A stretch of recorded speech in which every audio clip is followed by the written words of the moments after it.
5 రాష్ట్రాల ఎన్నికలకు వెళ్ళబోతున్నటువంటి భారతీయ జనతా పార్టీకి ఒక పెద్ద స్ట్రోక్, మొరల్ స్ట్రోక్. ఇంతవరకు నైతిక విజయం ఏదైతే ప్రాంతీయ పార్టీలు లేకపోతే కొన్ని జాతీయ పార్టీలు అవినీతి అన్నటువంటి పాయింట్తో జనం ముందుకెళ్తున్నటువంటి భారతీయ జనతా పార్టీకి, అవినీతి పరులను అరెస్ట్ చేస్తున్నామని చెప్తున్నటువంటి భారతీయ జనతా పార్టీకి వాళ్ళని శిక్షించడం చేతగానప్పుడు, కాంగ్రెస్ టైంలో ఆరోపణలు చేసినప్పుడు కాంగ్రెస్ అరెస్ట్ చేసి శిక్షించలేదు. 2G కుంభకోణమో బొగ్గు కుంభకోణమో అదిగో వాళ్ళు చూసారా, వాళ్ళు కుమ్మక్కయ్యారు అని చెప్పొచ్చింది బీజేపీ. తీరా చూస్తే ఇప్పుడు అదే వైఫల్యం వీళ్ళని వెంటాడింది. లిక్కర్ కుంభకోణంలో అరెస్టు చెయ్యలేకపోవడం, ఒకవైపున ఆ లిక్కర్ కుంభకోణం కాస్త రివర్స్ కావడం.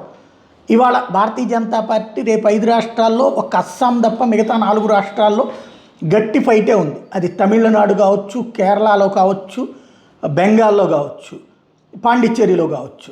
ఇప్పుడు అక్కడ ఇదే పాయింట్తో వెళ్తుంది. ఆమ్ ఆద్మీ పార్టీ అక్కడ బలమైంది కాదు, కానీ ఆయా ప్రాంతీయ పార్టీలు ఏం చేస్తుంది, అదిగో చూసారా భారతీయ జనతా పార్టీ ఇట్లా దొంగ నాటకాలు ఆడుతుందని చెప్పి వెళ్తాయి. అక్కడ వచ్చే ఫలితాలే భారతీయ జనతా పార్టీకి రేపు పొద్దున పరీక్ష. లిక్కర్ కుంభకోణం జరిగిందా జరగలేదంటే ఖచ్చితంగా జరుగుతుంది. ఏ రాష్ట్రంలోనైనా లిక్కరే సంపాదనకి యోగ్యం. ప్రభుత్వ మద్యం దుకాణం ప్రైవేట్కి మార్చారంటే ఖచ్చితంగా సంపాదన లేకుండా మన రాజకీయ నాయకుడు తినకుండా ఉంటాడా, లేకపోతే అధికారులు తినకుండా ఉంటారా? కానీ అది నిరూపించడం అనేటటువంటిది సాధ్యం కాదు. అదే ఇక్కడ జరిగినటువంటి వ్యవహారం. కాబట్టి ఇప్పుడు మోరల్ ఆర్ ఎథికల్గా చూస్తే కేసు ఫెయిల్ అవ్వడం భారతీయ జనతా పార్టీకి మైనస్. మోరల్గా చూస్తే ఇప్పుడు కేసు కొట్టివేసినప్పుడు ఆటోమేటిక్గా ఫెయిల్యూర్ అవుతుంది.